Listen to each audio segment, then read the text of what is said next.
first big question is, I've never seen a movie set in an environment like this before. I've never known much about cave divers. Why is this such a perfect setting for an adventure film like this?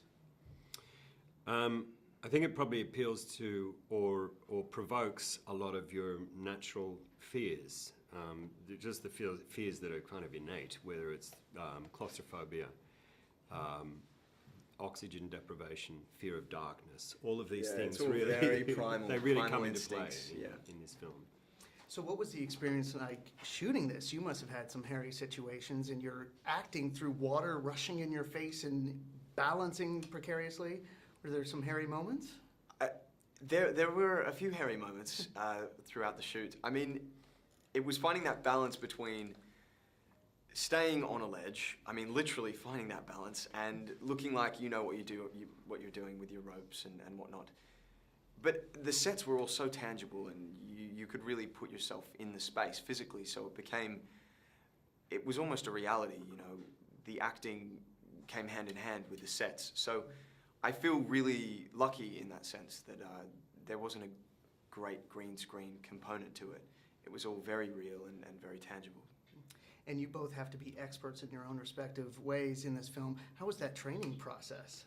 Well, it was you know, as you'd imagine, it was intense and grueling, and also I suppose you place a lot of pressure on yourself. I mean, I felt a lot of pressure because my character leads the expedition. So he is the man who has to know absolutely everything. He has to be in charge of every piece of equipment, has to know it like the back of his hand.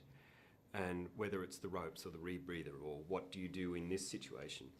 Having Andrew Wight as the co-writer and producer on this job was very handy, because he is that guy. He's the person who goes down into these cave systems and does that stuff. So on any given moment, he was a really, you know, good resource to have there to ask, how would you, all those questions. And you mentioned balance, but there's also a balance in the story between the adventure and the action and the moving father-son story. How is it to find that balance as you're filming these scenes?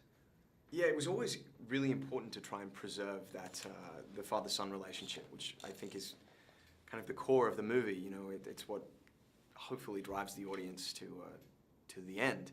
And that was easily washed away with the technical side of things and the harsh environment. You know, there's so much to think about from a technical point of view that we just really wanted to make sure that we hit the right moments and the beats and got that right level of intensity of the father-son relationship through.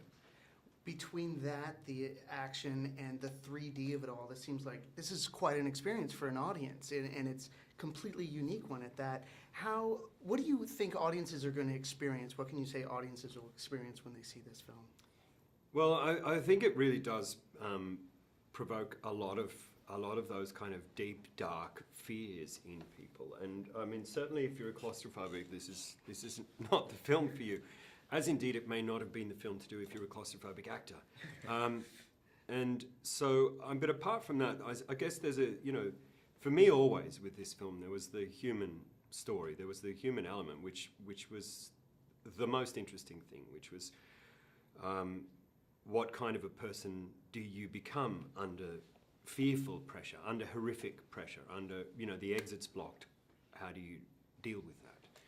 And so that was the interesting thing for me, and beyond that, the father and son relationship was the area of real interest for me in the story, because it's a fascinating father and son relationship. It starts off so